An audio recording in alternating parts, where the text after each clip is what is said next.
এই শ্রমিকদের দুর্দশা, যারা না খেয়ে আছে তাদের দুর্দশা লাঘব করার জন্য সরকারি তরফে কোনো উদ্যোগ নেই। সরকার সম্পূর্ণভাবে ব্যস্ত নিজেদের স্বার্থ সিদ্ধিতে। একদিকে সরকারি পক্ষ বলছে রাজনীতি করবেন না, অন্যদিকে সরকারই এমন সব সিদ্ধান্ত গ্রহণ করছে যেটা মানুষের সামনে আরও বেশি বিপদ ডেকে আনছে। যাদের পেটে ভাত নেই তাদের রক্ষা করার দায়িত্ব কে নেবে? বর্তমানে যখন করোনার আতঙ্কে গোটা দেশ তথা রাজ্য জুবুথুবু, অর্থনীতিতে নেমেছে বিরাট ধস, বলা ভালো এক কঠিনতম পরিস্থিতির মধ্য দিয়েই কিন্তু আমাদের রাজ্য এখন চলছে। সেই পরিস্থিতিতে দাঁড়িয়েই রাজ্যের বিভিন্ন রাজনৈতিক মহলের কি প্রতিক্রিয়া রয়েছে তা জেনে নেওয়ার চেষ্টা করব। এই মুহূর্তে আমরা কথা বলবো রাজ্যের বিরোধী দলের লড়াকু এবং যুব নেতা হিসেবেই যিনি পরিচিত শ্রী অমল চক্রবর্তী, ওনার সাথে। নমস্কার দাদা, স্বাগত সোশ্যাল বাংলার পর্দায়। এখন লকডাউনের সময় এই কঠিন পরিস্থিতিতে রাজ্যবাসীর স্বার্থে আপনারা ঠিক কী কী করেছেন বা ভবিষ্যতে কী কী করার পরিকল্পনা রয়েছে? না দেখুন, আমরা যারা বামপন্থী আন্দোলন করি এবং বিশেষ করে আপনি আমাকে পরিচয় দিয়েছেন বিরোধী দলের বন্ধু হিসাবে, বিরোধী দল কিংবা সরকারি দল এইভাবে না দেখো এটা বলতে পারি যে আমরা বামপন্থীরা এই লকডাউনের পর 24শে মার্চ সম্ভবত লকডাউন শুরু হয়েছে। লকডাউন শুরু হওয়ার পরপরই আমরা মানুষের পাশে দাঁড়িয়েছি গোটা রাজ্যে।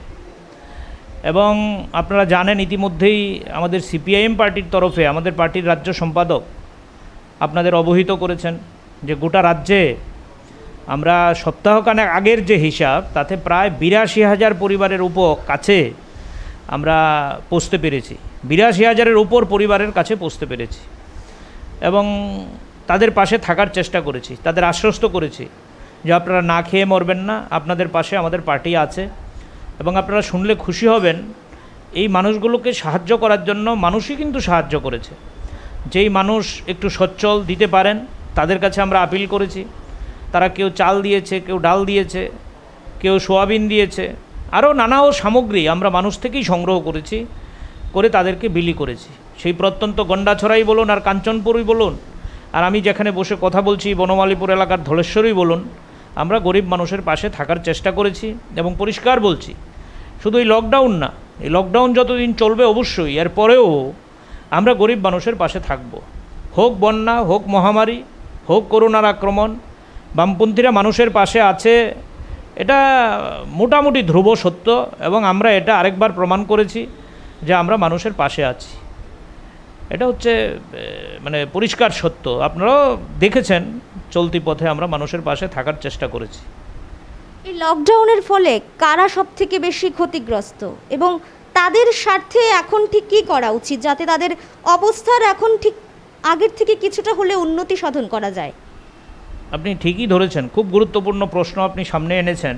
ধন্যবাদ, আপনারা এগুলো মানুষের কাছে তুলে ধরছেন বলে আমি সোশ্যাল বাংলাকে ধন্যবাদ জানাবো যে তারা এই কথাগুলো মানুষের কাছে নিয়ে যাওয়ার চেষ্টা করছে, সরকারের নজরে নিয়ে যাওয়ার চেষ্টা করছে। সবচেয়ে লকডাউনের ফলে সবচেয়ে বেশি ক্ষতিগ্রস্ত হচ্ছে শ্রমজীবী মানুষ, স্বাভাবিকভাবেই, যারা দিন আনে দিন খায়, অটো শ্রমিক, ট্রাক ড্রাইভার, বাস শ্রমিক, বিভিন্ন অসংগঠিত ক্ষেত্রে যারা কাজ করে, হাজার হাজার শ্রমিক, বিভিন্ন পরিযায়ী শ্রমিক যারা এ রাজ্যের শ্রমিক ও রাজ্যে গিয়ে কাজ করে, পরিযায়ী শ্রমিক, নির্মাণ শ্রমিক, অভূতপূর্ব সংকট তাদের সামনে তৈরি হয়েছে, অভূতপূর্ব সংকট। তারা প্রায় দেখছেন আপনারা গোটা ভারতবর্ষের চ্যানেলগুলো খুললেই দেখা যাচ্ছে পরিযায়ী শ্রমিকদের দুর্দশা। তারা কেউ রাস্তায় ঘুমিয়ে আছে, কেউ রেল লাইনে ঘুমিয়ে আছে। বিহারের ছবি আপনারা দেখেছেন, মা মারা গেছে স্টেশনে, বাচ্চাটা সেখানে মায়ের দেহ টানছে। আমাদের ভারতবর্ষে এই চিহ্ন দেখতে হবে, এই দৃশ্য দেখতে হবে। এটাই অভূতপূর্ব সংকট, অভূতপূর্ব সংকট। এবং শুধু তাই না, আপনারা দেখছেন ঘুমন্ত শিশুকে মা বয়ে নিয়ে বেড়াচ্ছেন। এই একটা সংকট তৈরি হয়েছে লকডাউনের ফলে। এবং সবচেয়ে যেটা গুরুত্বপূর্ণ আমরা বামপন্থীরা মনে করি, এই যে সংকট তৈরি হলো, এখানে সরকার দায়িত্ব এড়াতে পারে না। অনেকেই বলছেন এই সময় রাজনীতি করবেন না, এই সময় রাজনীতির কথা বলা উচিত না। হ্যাঁ, আমরাও রাজনীতি করিনি লকডাউনের সময়। আমরা সরকার যা সিদ্ধান্ত নিয়েছে এই সিদ্ধান্তকে আমরা মানার চেষ্টা করেছি। কিন্তু আপনারা লক্ষ্য করবেন এই শ্রমিকদের দুর্দশা, যারা না খেয়ে আছে তাদের দুর্দশা লাঘব করার জন্য সরকারি তরফে কোনো উদ্যোগ নেই। সরকার সম্পূর্ণভাবে ব্যস্ত নিজেদের স্বার্থসিদ্ধিতে। একদিকে সরকারি পক্ষ বলছে রাজনীতি করবেন না, অন্যদিকে সরকারই এমন সব সিদ্ধান্ত গ্রহণ করছে যেটা মানুষের সামনে আরও বেশি বিপদ ডেকে আনছে। এই যে সর্বশেষ সিদ্ধান্তটা করলো আপনারা দেখেছেন, এই যে কৃষিজাত পণ্য তার উপর যে নিত্য প্রয়োজনীয় আইন ছিল, এই আইনটা তুলে দিয়েছে। এখন কৃষিজাত পণ্য কর্পোরেটরা সরাসরি মাঠ থেকে কিনে নিয়ে আসতে পারবে। কি অবস্থা হবে তাতে কৃষকদের, কোন দুর্দশার মধ্যে গিয়ে তারা পড়বে। এবং এই শ্রম আইন সংশোধন করে 8 ঘন্টার কাজ 12 ঘন্টা করা, এবং সবচেয়ে ভয়ানক হচ্ছে রাষ্ট্রায়ত্ত সংস্থাগুলো বিক্রি করে দেওয়ার যে সিদ্ধান্ত। আমাদের ভারতবর্ষের যে সার্বভৌমত্ব, আমাদের ভারতবর্ষের যে স্বাধীনতার পর নিজের পায়ের উপর দাঁড় করানোর স্বপ্ন, এটাকেই ভেঙে তছনছ করে দিচ্ছে আমাদের সরকার। তো স্বাভাবিকভাবেই রাষ্ট্রায়ত্ত সংস্থাগুলো যত বেশি আক্রান্ত হবে, শ্রম আইন যত বেশি হালকা হবে, আমাদের এই যে কৃষি সংক্রান্ত ব্যাপারে সর্বশেষ অর্ডিন্যান্স আনলেন দিল্লির সরকার, এটা যদি আইনে কার্যকর হয়, আমাদের এই গরিব মানুষ, শ্রমজীবী মানুষ, কৃষকদের দুর্দশা আরও বেশি বাড়বে, না খেয়ে মরবে। আপনারা দেখেছেন নোটবন্দির পরে মানুষের দুর্দশা আর লকডাউনের পরে মানুষের দুর্দশা। দেশের সরকার কি জানতেন না যে লকডাউন হলে মানুষের এই অবস্থা হতে পারে? আপনারা ভেবে দেখুন, 24 তারিখ লকডাউন, তখন করোনার অবস্থা গোটা দেশের মধ্যে তুলনায় নিম্নমুখী ছিল। আর আজকে যখন আনলক করলো তখন আরও বেশি ঊর্ধ্বমুখী।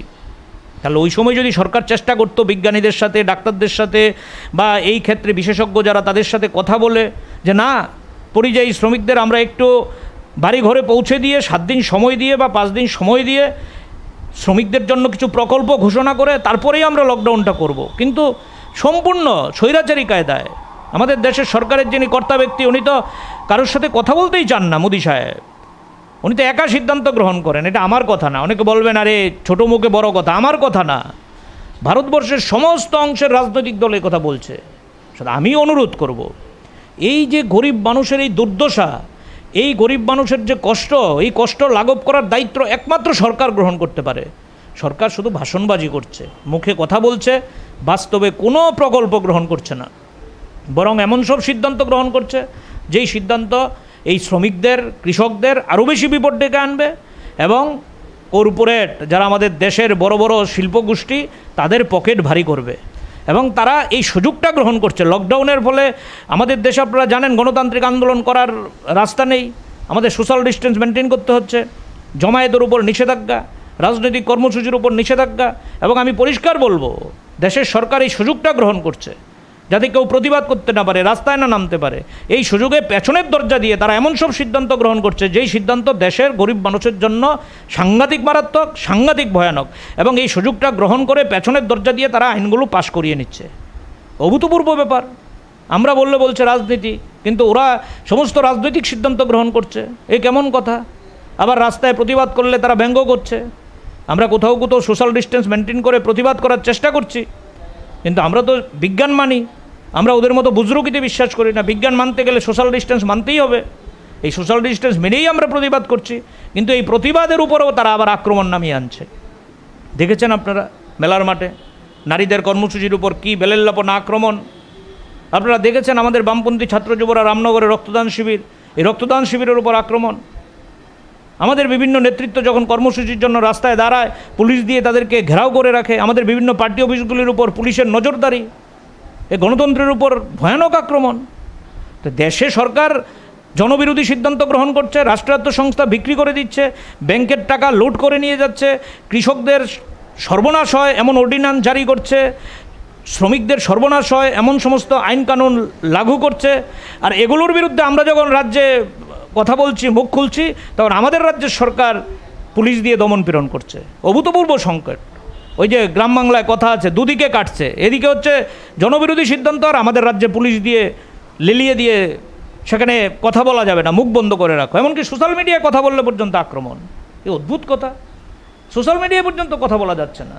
সোশ্যাল মিডিয়া মানে কি? আপনার মতামত আপনি স্বাধীনভাবে ব্যক্ত করতে পারবেন না, করা যাবে না, আপনাকে পুলিশ লেলিয়ে দিচ্ছে। যে আমি কথা বলছি এত নিরাপদ না, আমার উপর হয়তো আক্রমণ আসবে, আমাকে নিয়ে ব্যঙ্গ হবে, আমাকে নিয়ে হয়তো নানান রকম টুইট করবে, মন্তব্য করবে। হে কেমন কথা? গণতন্ত্রে দুটো মত থাকবে, ভিন্ন মত থাকতেই পারে।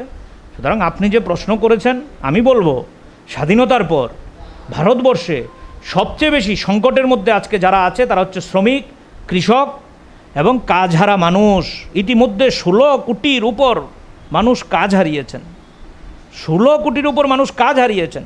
এবং আন্তর্জাতিক যে শ্রমসংস্থা ILO, ইন্টারন্যাশনাল লেবার অর্গানাইজেশন, তারা বলছে যে আগামী কয়েকদিনের মধ্যে পৃথিবীতে এই সংকট আরও বেশি ঘনীভূত হবে। এবং আমাদের ভারতবর্ষের চেহারা হচ্ছে ভয়ানক, ভয়ানক চেহারা। সমস্ত অসংগঠিত ক্ষেত্র বন্ধ হয়ে গেছে, যারা প্রতিদিন বিভিন্ন কাজের মধ্যে ছিল তারা কাজ হারা। তাদের পাশে দাঁড়ানোর জন্য সরকার সিদ্ধান্ত না নিয়ে এখন অর্ডিন্যান্স আনছে কৃষকদের বিরুদ্ধে, এখন শ্রম আইন সংশোধন করছে, এখন ব্যাংকের টাকা লুট করার বন্দোবস্ত করছে। অথচ ভারতবর্ষ, পৃথিবীর জাদ্রেল যারা অর্থনীতিবিদ, সবাই বলছে, অভিজিৎ বিনায়ক বন্দ্যোপাধ্যায় থেকে শুরু করে অমর্ত্য সেন থেকে শুরু করে আমাদের দেশের তাবর প্রভাত পট্টনায়ক সহ সমস্ত অর্থনীতিবিদরা বলছে যে এই সময়ে ভারতবর্ষের মানুষকে যদি রক্ষা করতে হয় তাহলে গরিবের হাতে পয়সা দাও। গরিবের হাতে পয়সা মানে কি? বিনামূল্যে তাদের রেশন দাও, তাদের হাতে ক্যাশ টাকা দেওয়ার বন্দোবস্ত করো। রাষ্ট্রকেই তো সেখানে দায়িত্ব নিতে হবে। রাষ্ট্র দায়িত্ব না নিলে গরিব মানুষগুলো যাবে কোথায়? বাজারের হাতে ছেড়ে দিলে তো এই মানুষগুলো মারা যাবে। এবং আজকে দেশে তো করোনার থেকে এটা বড় সংকট। হ্যাঁ, করোনা সংকট আমাদের কাছে, এর বিরুদ্ধে আমরা সবাই মিলে লড়ছি। এখানে রাজনীতি নেই, বিরোধী দল নেই, সরকার পক্ষ নেই। কিন্তু করোনায় আক্রান্ত হওয়ার ফলে এই যে মানুষগুলো রাস্তায় আটকে গেল, যাদের পেটে ভাত নেই, তাদের রক্ষা করার দায়িত্ব কে নেবে? রাষ্ট্রকে নিতে হবে। রাষ্ট্র এখানে কোনো ভূমিকা পালন করছে না, ভাষণবাজি ছাড়া। আমাদের রাজ্যে খবর নিয়ে দেখুন, একই অবস্থা, একই অবস্থা। আমার প্রশ্ন এখানে সেটা থাকবে যে আপনারা তো বিরোধী পক্ষ রয়েছেন এখন এই মুহূর্তে, বিরোধী দল হিসেবে আপনারা তাদের স্বার্থে ঠিক কী কী কাজ করেছেন? কি ভূমিকা রয়েছে বিরোধী পক্ষ হিসেবে আপনাদের তাদের স্বার্থে? দেখুন, আমি আলোচনার শুরুতেই বলেছি, আমাদের তো স্বাভাবিকভাবেই ক্ষমতা সীমাবদ্ধ, বিরোধী দলে আছি আমরা। প্রথম কথা হচ্ছে আমরা রাস্তায় নামতে পারছি না। আমাদের রাজ্যের কথা যদি বলেন, গণতন্ত্র বিপন্ন। গত পরশুদিন আপনারা দেখেছেন, লালজুরি বলে কাঞ্চনপুরে একটা জায়গা আছে, আমাদের বামপন্থী বন্ধুরা ত্রাণের চাল সংগ্রহ করে একটা বাড়িতে রেখেছে, গরিব মানুষের পাশে দাঁড়াবে। বিজেপির হায়না যারা একটা অংশ, তারা গিয়ে ওই বাড়িতে আক্রমণ করেছে, ওই বাড়ির চালগুলো লুট করে নিয়েছে, বলছে না বামপন্থীদের ত্রাণ দিতে হবে না। আরে কি কথা? গরিব মানুষের পাশে দাঁড়ানোর সুযোগ নেই। বরপাথুরি, বিলুনিয়ার বিভিন্ন এলাকায় আমাদের যুব আন্দোলনের বন্ধুরা ত্রাণ দেবে আগের দিন একটা বাড়িতে ত্রাণের জিনিসপত্র রেখেছে। এই ছেলেটার বাড়ি ভেঙে তছনছ করে দিয়েছে, সম্ভবত আমি যদি ভুল না করি ছেলেটার নাম রূপক, বিলুনিয়ার। অদ্ভুত কাণ্ড কারখানা, ত্রাণ দেওয়া যাবে না। আমাদের জিরানি এলাকায় বামপন্থী আন্দোলনের বন্ধুরা ত্রাণ দিতে গিয়ে বাধাপ্রাপ্ত হয়েছে। মোহনপুরে বিভিন্ন এলাকায় দেখেছেন আপনারা, নরসিংগড়ে সেখানে বাধাপ্রাপ্ত হয়েছে। আমাদের আগরতলা একটা জায়গার মধ্যে কলেজ টিলার কিছু বন্ধু গিয়ে বলছে না বামপন্থীদের ত্রাণ দেওয়া যাবে না, যদিও আরেকটা অংশ গিয়ে বলছে না এটা ঠিক না, আপনারা করুন, আমরা আছি। মানুষ রুখে দাঁড়াচ্ছে কোথাও কোথাও, খোয়াইয়ে ত্রাণ দিতে গিয়ে বাধা, যারা নিয়েছে তাদের বাড়িতে আক্রমণ। মানুষের পাশে দাঁড়ানোর জন্য যে একটা গণতান্ত্রিক পরিবেশ, এই পরিবেশ তো নেই আমাদের রাজ্যে। কিন্তু আমাদের রাজ্যের মুখ্যমন্ত্রী সর্বদলীয় মিটিংয়ে বলছেন না আমরা এটা দেখব, কিন্তু কথায় কাজে তো কোনো মিল নেই। দেখলেন তো আপনারা চোখের সামনে সর্বশেষ এই রামনগরের যে ঘটনা, আজকে অবধি যিনি রাজ্যের মুখ্যমন্ত্রী উনিই তো স্বাস্থ্যমন্ত্রী, উনিই তো রক্তদানের জন্য পত্রিকার মধ্যে আপিল করেন সবাই রক্ত দিন। আমি দেখছিলাম প্রাক্তন যিনি স্বাস্থ্যমন্ত্রী ছিলেন, বিজেপি দলেরই বিধায়ক, উনি সোশ্যাল মিডিয়ায় তীব্র নিন্দা করেছেন। আমি জানি না এই নিন্দা করার কারণে, এরকম মানসিকতার কারণেই ওনার মন্ত্রিত্ব গেছে কিনা, আমার এই নিয়ে মন্তব্য করা উচিত না। কিন্তু বর্তমান যিনি স্বাস্থ্যমন্ত্রী মুখ খুললেন না, এ কেমন কথা? রক্তদান শিবিরের উপর আক্রমণ, মুখ খুললেন না।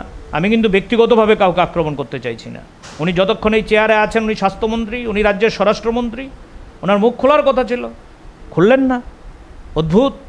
তা আপনি যে জানতে চাইছেন, আমরা বামপন্থীরা প্রথম দিন থেকে লকডাউনের, আমি তো বললাম 24 তারিখ লকডাউন, 29 তারিখ থেকে আমরা মাঠে। শুধু এই আমি বলছি দায়িত্ব নিয়ে আপনাদের, শুধু বনমালীপুর যে বিধানসভা কেন্দ্র, এই বিধানসভা কেন্দ্রের অন্তর্গত সিপিআইএম পূর্ব আগরতলা আমরা যেখানে বসে আছি, এই সিপিআইএম পূর্ব আগরতলা প্রায় 1500 পরিবারের কাছে আমরা যাওয়ার সুযোগ হয়েছে আমাদের পরিবার। এছাড়া অনেক ব্যক্তিকে ডেকে নানানভাবে মহিলাদের, শিশুদের আমরা সাহায্য করেছি। বনমালীপুর বিধানসভা কেন্দ্র যদি ধরেন, প্রায় 3000 পরিবারের কাছে আমরা পৌঁছতে পেরেছি। এবং মানুষগুলোর কাছে আমরা যখন গিয়ে কথা বলেছি, ভয়ে মুখ খুলে না, গোপনে আমাদের বলছে সরকারি তরফে কোনো সাহায্য পাইনি দাদা, অল্প কিছু চাল ছাড়া, রেশনে গিয়ে ডাল পাচ্ছি না, রেশনে আটা পাচ্ছি না, চিনি পাচ্ছি না। এই হচ্ছে সংকট। আমরা 29 তারিখ থেকে মানুষের পাশে থাকার চেষ্টা করেছি কোনো না কোনোভাবে। এবং সর্বশেষ আমি বলবো আপনাদের, যেটা আপনি জানতে চাইছেন যে আমরা কিভাবে বিরোধী দলের ভূমিকা পালন করছি, আপনারা আমার বিশ্বাস সোশ্যাল বাংলা রাজ্যে তো এখন পরিচিত মোটামুটি একটা ওয়েব মিডিয়া, সবাই জানেন, এবং আপনাদের ক্যামেরা আমি বিভিন্ন জায়গায় দেখি। বলুন তো, এই লকডাউনের মধ্যেও নিয়ম মেনে এমন একদিন আছে যেদিন আমরা কোথাও না কোথাও রাস্তায় ছিলাম না। কখনো ডিএম সাহেবের কাছে ডেপুটেশন, কখনো কোনো অধিকর্তার কাছে ডেপুটেশন, কখনো শ্রম কমিশনারের কাছে ডেপুটেশন, কখনো এসডিএম সাহেবের কাছে ডেপুটেশন, কখনো বিডিও সাহেবের কাছে ডেপুটেশন, কখনো রাস্তায় প্ল্যাকার্ড ঝুলিয়ে সরকারের নজরে নেওয়া, সর্বদলীয় মিটিংয়ে আমাদের বিরোধী দলের নেতা থেকে শুরু করে আমাদের পার্টির সম্পাদকের তথ্য নির্ভর কথাবার্তা উপস্থাপিত করা, এবং এগুলো বলার পর আমাদের পার্টির তরফ থেকে কী ডিমান্ড করা হয়েছে সেটা সাংবাদিক সম্মেলন করে অবহিত করা, আমাদের যুব সংগঠনকে রাস্তায় থাকা, রক্তদান থেকে শুরু করে বিভিন্নভাবে মানুষের পাশে থাকা, আমাদের নারীদের সংগঠন আপনারা জানেন এই গার্হস্থ্য হিংসার বিরুদ্ধে রাস্তায় নেমে কথা বলার চেষ্টা করছে, শ্রমিকদের সংগঠন যে সিআইটিইউ প্রায় প্রতিদিন শ্রমজীবী মানুষের পাশে থেকে কাজ করার চেষ্টা করেছে। হ্যাঁ, আমরা বিরোধী দলে থেকে হঠকারী কোনো আচরণ করিনি, হঠকারী কোনো আচরণ করিনি। ওই ওদের মতো কথায় কথায় রাস্তায় বসে যাওয়া, কথায় কথায় থানা ঘেরাও করা না, আমরা এই ধরনের নেগেটিভ বিরোধিতায় বিশ্বাস করি না। কারণ আমরা বিশ্বাস করি মানুষ হচ্ছে সর্বশ্রেষ্ঠ হাতিয়ার, মানুষের উপর বিশ্বাস হারানো পাপ। রবি ঠাকুরের যে কথা, আমরা সব কথা নানান কায়দায় মানুষের কাছে নিয়ে যাচ্ছি। আমরা বিশ্বাস, আমাদের বিশ্বাস মানুষ সব কিছু ফলো করছে, মানুষ সব কিছু দেখছে, মানুষই ভূমিকা সেখানে গ্রহণ করবে। হ্যাঁ, আমরা সেখানে শুধুমাত্র মানুষকে সংগঠিত করার জন্য মানুষের কাছেই বিষয়গুলো নিয়ে যাওয়ার চেষ্টা করছি নানান কায়দায়। কখনো সাংবাদিক সম্মেলন, কখনো আপনাদের মতো মিডিয়াকে হাতিয়ার করে, কখনো রাস্তায় গলায় প্ল্যাকার্ড ঝুলিয়ে, কখনো সরকারি আধিকারিকদের কাছে ডেপুটেশনের মাধ্যমে, কখনো মন্ত্রীদের কাছে ডেপুটেশনের মাধ্যমে, কখনো আমাদের যে বিরোধী দলের বিধায়ক থেকে শুরু করে বিরোধী দল নেতা ওনাদের নেতৃত্বে বিভিন্ন এলাকা ভিজিট করে, কখনো আমাদের গণতান্ত্রিক আন্দোলনের বন্ধুরা রাস্তায় নেমে স্লোগান তুলে মানুষের নজরে আমরা নিয়ে যাওয়ার চেষ্টা করছি।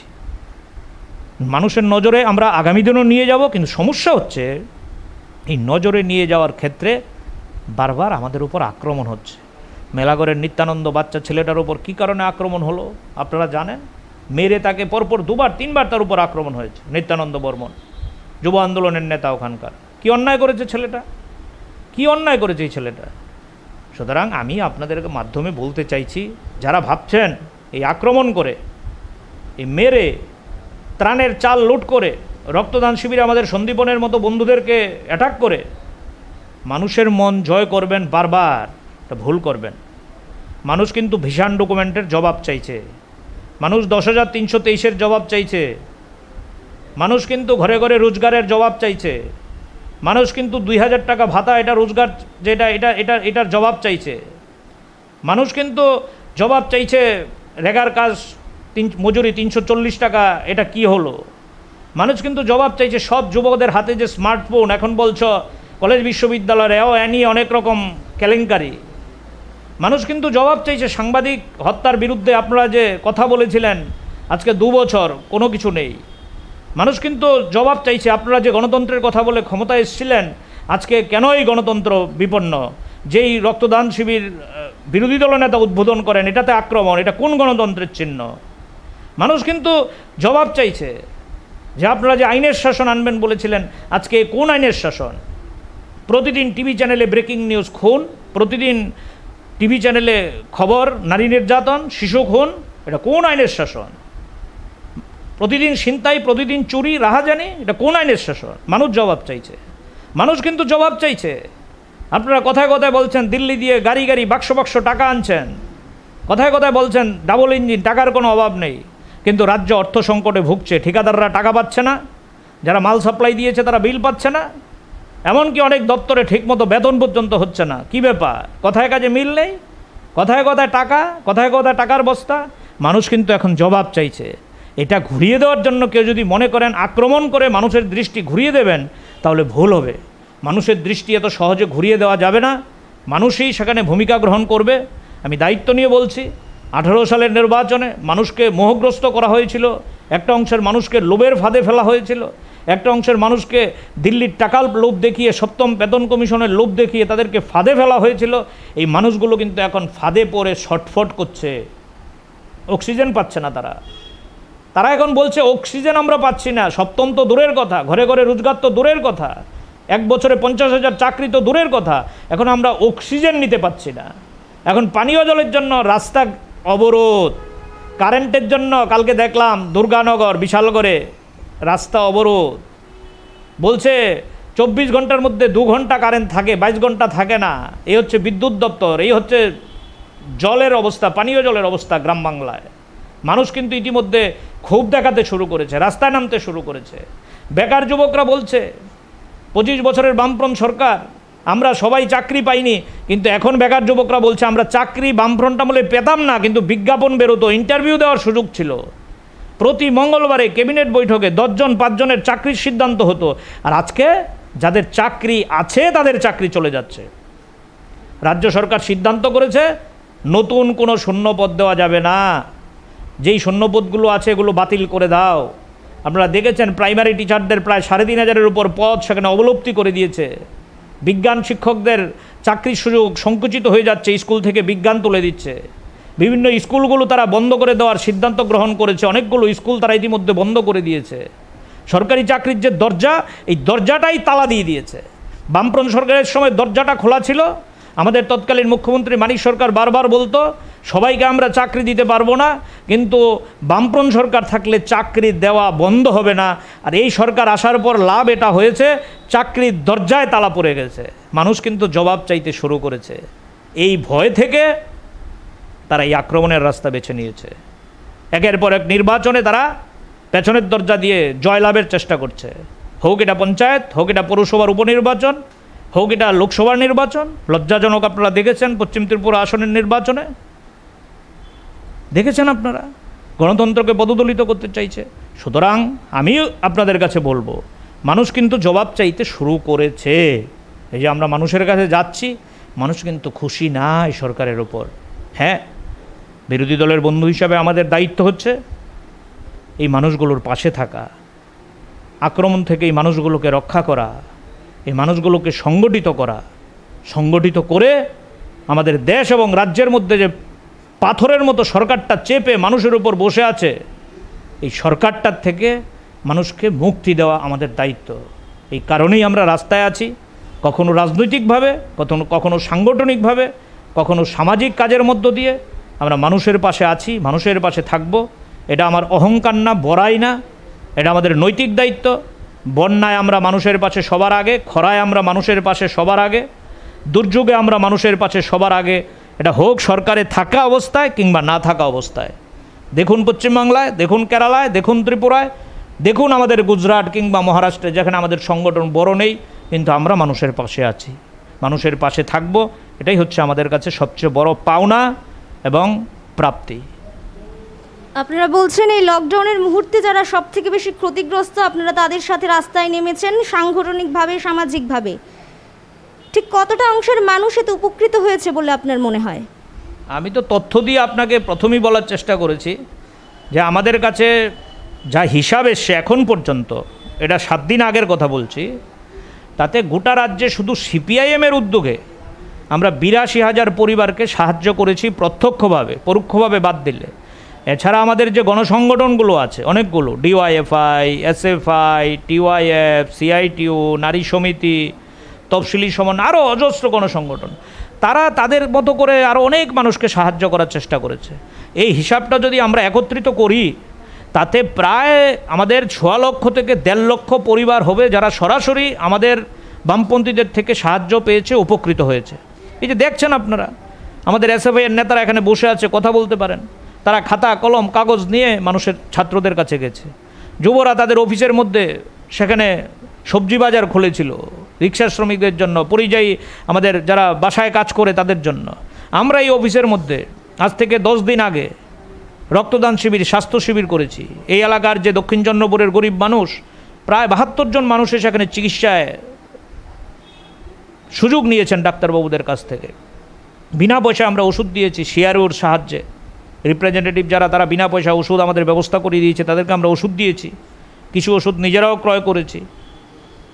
আমি আপনাদের অঙ্ক দিয়ে বলতে পারি, এটা কোনো মানে রাগঢাক গুরগুন নেই, বা এটা খুব অহংকারের দিক থেকে সংখ্যা বলা এটাও না, বিনয়ের সহিত বলছি।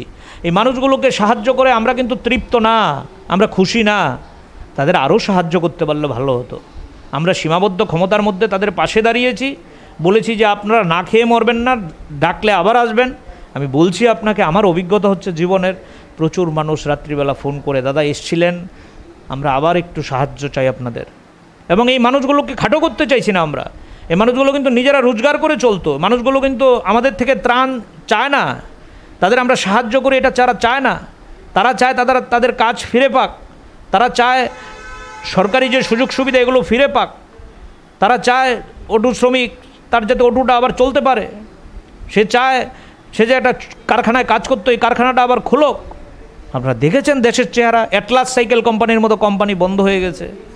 আমাদের রাজ্যের কথা তো বাদই দিলাম, হাজার হাজার ছেলে মেয়ে আমাদের রাজ্যে এসে ঢুকেছে যারা বিভিন্ন জায়গায় কাজ করতো, তাদের কাজ আজকে নেই। তারা কোথায় দাঁড়াবে এ নিয়ে সরকারের পরিকল্পনা কই? সুতরাং আমরা তাদের পাশে দাঁড়ালেই তাদের সব সমস্যার সমাধান করতে পারবো এটা বলতে পারি না। তবে এটা নিশ্চিত যে এই বিপদগ্রস্ত মানুষগুলোর পাশে আমরা থাকব, হয় রাজনৈতিকভাবে হোক, সামাজিকভাবে, কিংবা হোক ত্রাণের সাহায্য নিয়ে, যে কোনো মূল্যে মানুষগুলোর পাশে আমরা থাকব। এটা হচ্ছে শেষ কথা। দেখেছেন আপনারা কৈলাসহরে আমাদের বিধায়ক মবস্বর আলী ওই যে কোয়ারেন্টাইন সেন্টার, ওখানে নিয়ে খাওয়া সাপ্লাই দিয়েছে এসডিএমের পারমিশন নিয়ে। আমাদের এখানকার অনেক যুব আন্দোলনের বন্ধু যারা বাইরে যেতে পারে না, তাদেরকে গাড়ি ঠিক করে ভাড়া টাড়া জোগাড় করে আমরা তাদের পাঠানোর ব্যবস্থা করেছি। এই দক্ষিণ চন্দ্রপুরে বিশ্বাস করবেন, হুগলি মুর্শিদাবাদের প্রচুর পরিযায়ী শ্রমিক যারা হকারি করে, হরেক মাল বিক্রি করে, তাদেরকে আমরা প্রায় বিগত 1 মাস 1.5 মাস ধরে খাওয়া খাদ্য দিয়ে বাঁচিয়ে রেখেছি। বলেছি যখন লাগবে বলবেন, আমরা সপ্তাহে গিয়ে একবার তাদেরকে সাহায্য করে দিয়ে আসি। এই কলেজ টিলা মুর্শিদাবাদের না, মুসলিম সংখ্যালঘু পরিবারের 5 জন শ্রমিকের একটা পরিবার না খেয়ে মরার উপক্রম, কোনো সাহায্য নেই, তাদের পাশে আমরা দাঁড়িয়েছি। বিগত 1 মাস ধরে আমরা মালিককে অনুরোধ করেছি ভাড়া নেবেন না, মালিকও ভালো মানুষ, উনি বলছে না আমি নেব না, ওদের বাড়ি পাঠানোর উদ্যোগ গ্রহণ করেছি। যেখানে যতটা সম্ভব আমরা পাশে থাকার চেষ্টা করেছি। কিন্তু আমি পরিষ্কার বলবো, রাষ্ট্রকে সরকার যদি সেখানে দায়িত্ব না নেয় তাহলে তাদের অবস্থা আরও করুণ হবে। এটা আমার বক্তৃতা না, এটা আমার কথা না, ভারতবর্ষের অর্থনীতিবিদরা বলছেন। আমি আপনাদের মধ্য দিয়ে দেশ এবং রাজ্য সরকারের কাছে আবেদন করব, এই সময়ে রাজনীতি না করে, এই সময়ে শুধু ভাষণবাজি না করে, এই সময় নিজের মুখ ঘন ঘন মিডিয়ায় না দেখিয়ে মানুষের পাশে দাঁড়ানোর চেষ্টা করুন। চমক নয়, ভাষণবাজি নয়, কাজ চাই। আমাদের রাজ্যে এখন চলছে চমক আর ভাষণবাজি। কত বেশি স্টান দেওয়া যায়, কত বেশি ভাষণবাজি করা যায়, কত বেশি মিডিয়াকে দিয়ে, খবরের কাগজকে দিয়ে নিজের মুখকে উজ্জ্বল দেখানো যায়, এটা চাই না আমরা। আমাদের রাজ্যের একজন 25 বছরের মুখ্যমন্ত্রী ছিলেন মানিক সরকার, উনি আমাদের প্রায়ই বলতেন কাজ করে প্রচার করার দরকার নেই, মানুষ জীবনের অভিজ্ঞতায় বুঝবে কাজ হলো কি হলো না, প্রচার করার দরকার নেই। আর আমাদের রাজ্য হচ্ছে শুধু প্রচার। দেখলাম বিজেপি দল রাস্তায় নেমে গেছে, কি প্রধানমন্ত্রী আর বাংলাদেশের প্রধানমন্ত্রীর মধ্যে নাকি কি চুক্তি হয়েছে, জাহাজ হবে। আরে সে তো 2 বছর ধরে শুনছি সোনামুড়ায় জাহাজ চলে আসবে, আসুক না। অভিনন্দন বার্তা তো অভিনন্দন জানারও শেষ নাই। রিয়াং শরণার্থী নিয়ে একবার অভিনন্দন, বরমুড়ায় বাঁধ হয়ে যাবে এটা নিয়ে একবার অভিনন্দন, বাঁধ হয়ে গেছে বরমুড়ায়, অভিনন্দন জানিয়ে দিলেন। অভিনন্দনের জোয়ার, বড় বড় হোর্ডিং দেখবেন রাস্তার মধ্যে, কার আগে হোর্ডিং লাগাতে পারে, মুখ্যমন্ত্রীকে প্রধানমন্ত্রীকে কার আগে কে অভিনন্দন জানাতে পারে, কখনো সাংসদ, কখনো বিধায়ক, কখনো মন্ত্রীরা, অভিনন্দনের বার্তা। কিন্তু মানুষের জীবনের অভিজ্ঞতা কি, কাজ কই, রাস্তা কই? যেই রাস্তাগুলো বামফ্রন্ট করে দিল এগুলো ভেঙে যাচ্ছে। এই যে কোয়ারেন্টাইন সেন্টার করলেন জায়গায় জায়গায়, আন্তর্জাতিক মেলা প্রাঙ্গণ থেকে শুরু করে ভগৎ সিং কাদের করা? যারা বারবার বলছেন 25 বছরে বামপন্থী সরকার কিছু করেনি, লজ্জা হয় না? যখন এই জায়গাগুলো আপনারা ভিজিট করেন, কোয়ারেন্টাইন সেন্টার করেন, হাসপাতাল করেন, একবার মাথায় আসে না যেগুলো কাদের করা? তারাই আবার সাংবাদিক সম্মেলন করে বলছে বামফ্রন্ট কিছু করছে না। আজকে যে এই পরিকাঠামো করে দিল রাজ্যের, 24 ঘন্টা বিদ্যুতের ব্যবস্থা করে দিল কারা? বামফ্রন্ট সরকার। এই পালাটানা কে করলো? কার আমলে হয়েছে? আজকে জিবি হাসপাতালে আধুনিক পরিকাঠামো যদি না থাকতো তাহলে আজকে কোভিড-19 মোকাবেলা করা যেত। আজকে শুনছি রাজ্যে 2-1 মন্ত্রী বলছে আমাদের ডাক্তাররা জীবন বাজি রেখে কাজ করছেন, আমাদের ডাক্তাররা জিবি হাসপাতালে রাত দিন জেগে কাজ করছেন। কার আমলে রিক্রুটেড ডাক্তার তারা? কার আমলের পরিকাঠামো? কার আমলে ওয়ার্ক কালচার হয়েছিল? কার আমলে এই সংস্কৃতি হয়েছিল? ভুলে গেলে চলবে? ভুলে গেলে চলবে? আমাদের বামপন্থী সরকার যে পরিকাঠামো করে দিয়েছিল, এই পরিকাঠামোকে ব্যবহার করে আজকে রাজ্যের সরকার এগুচ্ছে। আর কথায় কথায় চমক আর ভাষণবাজি। তাই আমি অনুরোধ করব, চমক ভাষণবাজি দিয়ে সাময়িক আপনি মানুষকে মোহগ্রস্ত করতে পারেন, সাময়িক মোহগ্রস্ত করতে পারেন। মানুষ যখন জীবন অভিজ্ঞতায় দেখবে সপ্তম পেল না, বেতন তুলতে গিয়ে দেখবে বেতন বেশি বাড়লো না, মানুষ যখন জীবন অভিজ্ঞতায় দেখবে তার অফিসের মধ্যে আগে যে গণতন্ত্র ছিল এখন এই গণতন্ত্র নাই, কথায় কথায় ছাঁটাইয়ের হুমকি, মানুষ যখন জীবন অভিজ্ঞতায় দেখবে রেগার কাজে গিয়ে মজুরি পাওয়া যায় না, আমাকে বিক্ষোভ করতে হয়, মানুষ যখন জীবন অভিজ্ঞতায় দেখবে ভাতা হয়েছে, হওয়ার কথা ছিল 2000 এখনও হলো না, বরং আগে যে ভাতা পেতাম এটা বন্ধ হয়ে গেছে, তখন মানুষ কিন্তু বুঝতে শুরু করবে। এই কারণে আমি বারবার বলছি, বামপন্থীরা বারবার বলছে মানুষ হচ্ছে শ্রেষ্ঠ হাতিয়ার। এই মানুষের কাছে আমরা বারবার ফিরে যেতে চাই। কি চলছে রাজ্যে বলেন তো? লকডাউনে মানুষগুলো খেতে পায় না, ওরা বামুটিয়া পঞ্চায়েত সমিতিতে ভোটাভুটি করে মারামারি করে। লকডাউনে মানুষ খেতে পায় না, জোলাইবাড়িতে তারা মারামারি করে, তাদের নেতা মার খায়। লকডাউনে মানুষ খেতে পায় না, রামনগরে বোমাবাজি, নতুন বোমার সংস্কৃতি আমদানি হয়েছে। লকডাউনে মানুষ খেতে পায় না, বিজেপির 2 গোষ্ঠীর লড়াই, কে পদ দেবে। লকডাউনে মানুষ খেতে পায় না, মহকুমায় মহকুমায়, জেলায় জেলায়, ব্লকে ব্লকে ওদের অন্তর্কন্দল, কে টাকা কিভাবে পকেটে ঢোকাবে। শুনেছেন কোনো দিন বামফ্রন্ট আমলে? কোনো দিন শুনেছেন যে কোনো চেয়ারম্যান নির্বাচন নিয়ে পুলিশ ডাকতে হয়েছে? একটা উদাহরণ যদি দিতে পারেন, কোনো ব্লকে চেয়ারম্যান নির্বাচন করতে গিয়ে পুলিশ ডাকতে হয়েছে? আমি বামপন্থীদের পক্ষে কথা বলবো না, আজকে বামপন্থা ত্যাগ করে অন্য শিবিরে গিয়ে যোগদান করবো। একটা যদি কেউ উদাহরণ দিতে পারেন চেয়ারম্যান নিয়ে ভোটাভুটি হয়েছে, চেয়ারম্যান নিয়ে পুলিশ ডাকতে হয়েছে, একটা জায়গায় কেউ বলতে পারবেন? সদলীয় বিধায়কের হাতে মণ্ডল সভাপতি নিগৃহীত, আর ওরাই বড় কথা বলছে আমরা নাকি পার্টিজান ছিল আমাদের সরকার, আমরা নাকি পার্টির কথায় চলতো। আর এখন নতুন শব্দ আমদানি হয়েছে মণ্ডল। বিয়ে করলেও এখন মণ্ডল সভাপতির পারমিশন নিতে হয় নাকি? বাজার হাটে গেলে আপনি বাজার করবেন, এটাও মণ্ডল সভাপতির পারমিশন নিতে হয়। অদ্ভুত সংস্কৃতি। মুখ্যমন্ত্রীর কর্মসূচিতে মণ্ডল সভাপতি প্রধান অতিথি, খাদ্যমন্ত্রীর কর্মসূচিতে মণ্ডল সভাপতি চেয়ারে বসে থাকেন, রথের দড়ি টানবেন, মন্ত্রীর সাথে মণ্ডল সভাপতিও রথের দড়ি টানছেন। নতুন সংস্কৃতি আমাদের রাজ্যে। বিজেপির নেতা ফিতা কাটছেন, বিজেপির নেতা সরকারি অফিসে মিটিং করছেন, বিজেপির রাজ্য সভাপতি টিসি এর সভাপতি হয়ে বসে আছেন। বামফ্রন্ট আমলে দেখাতে পারবেন যে সিপিআইএমের কোনো কর্তা ব্যক্তি নেতা গিয়ে টিসি এর পদ গ্রহণ করেছেন? স্পোর্টস কাউন্সিলের সেক্রেটারি হয়ে বসে আছেন বিজেপির নেতা। আমি কিন্তু কোন নেতা বসে আছেন তার বিরুদ্ধে না, আমি ঘটনাগুলো বলছি। কে বলবে এসব কথা? কে প্রশ্ন তুলবে এসব কথা? প্রশ্ন ওঠা উচিত না? খেলার জগৎকে পর্যন্ত রাজনীতি, খেলার মাঠেও রাজনীতি।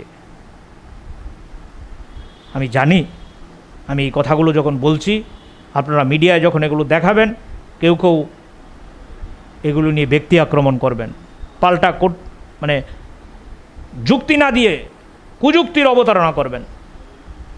গণতন্ত্রে যেটা হচ্ছে যুক্তি, আমি সবসময় বলি যুক্তি, পাল্টা যুক্তি, তর্ক বিতর্ক। ওরা তর্ক বিতর্কে বিশ্বাস করে না।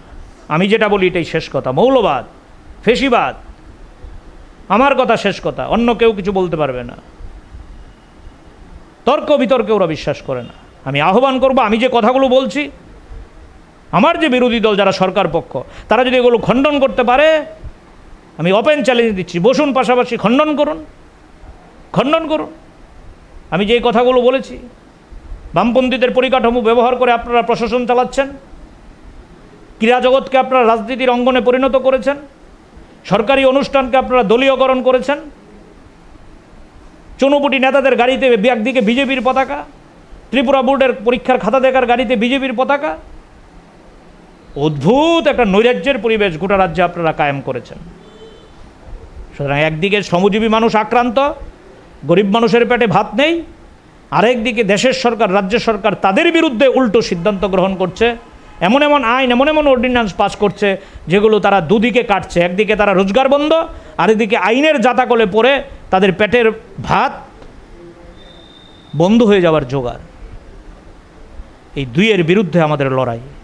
এই লড়াইয়ে আমরা রাস্তায় থাকব, একদিকে লড়াই চলবে, আরেকদিকে গরিব মানুষের পাশে আমরা থাকব। আমরা আত্মবিশ্বাসী। ইতিহাস আমাদের এটাই শিক্ষা দেয় যে এই লড়াইয়ে মানুষই জয়ী হবে। বুজরুকি না, এই সস্তা রাজনীতি না, প্রচার না, ভাষণবাজি না, প্রকৃত কাজ যারা করে তারাই আবার জয়ী হবে, সন্দেহের কোনো অবকাশ নাই। এই আত্মবিশ্বাস নিয়েই আমরা বামপন্থার রাজনীতি করি এবং আমরা বিশ্বাস করি যে বামপন্থায় বিজ্ঞান হচ্ছে শেষ কথা, মানুষ হচ্ছে শেষ কথা। বিজ্ঞানকে ভর করে মানুষ জয়ী হবে, তাতে সন্দেহের কোনো অবকাশ নেই।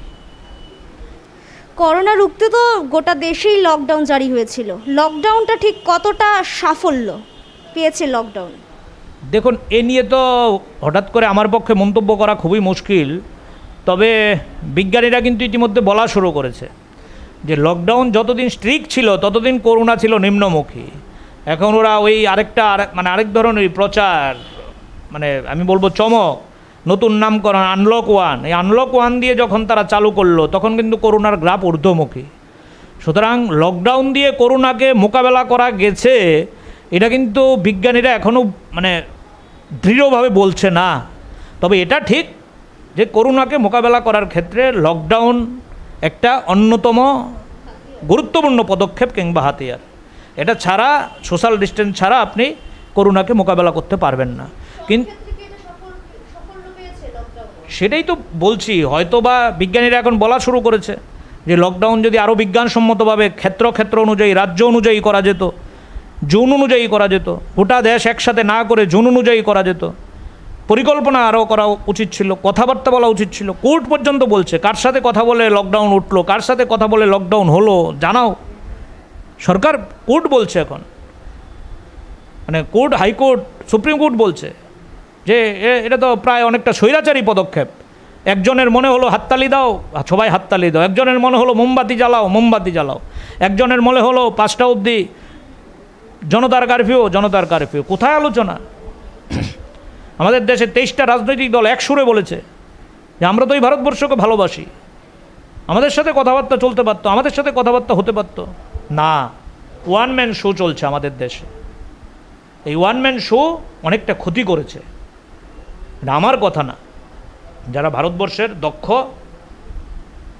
ডাক্তার, যারা ভারতবর্ষের দক্ষ বিজ্ঞানী, তারা বলছে যে আরও আলোচনা দরকার ছিল, আরও বেশি পরিকল্পনা দরকার ছিল, তাহলে লকডাউন থেকে আমরা আরও বেশি সুফল পেতে পারতাম। যদিও এই নিয়ে মন্তব্য, আমি ক্ষেত্রে বিশেষজ্ঞ না, আমি তাদের কথা শুনেই আপনাদের এই মন্তব্য করলাম। লকডাউন নিয়ে আরও সুপরিকল্পিত উদ্যোগ গ্রহণ করা দরকার ছিল। অসংখ্য ধন্যবাদ। এতক্ষণ ধরে আমরা কথা বললাম রাজ্যের বিরোধী দলের এক যুবনেতা অমল চক্রবর্তী, ওনার সাথে কি রয়েছে বামপন্থী মহলের প্রতিক্রিয়া, রাজ্যের এই পরিস্থিতি তারা কতটা রাজ্যবাসীর স্বার্থে কাজ করেছে, রাজ্যবাসীর পাশে দাঁড়িয়েছে, জেনে নিলাম ওনাদের মুখেই। নমস্কার।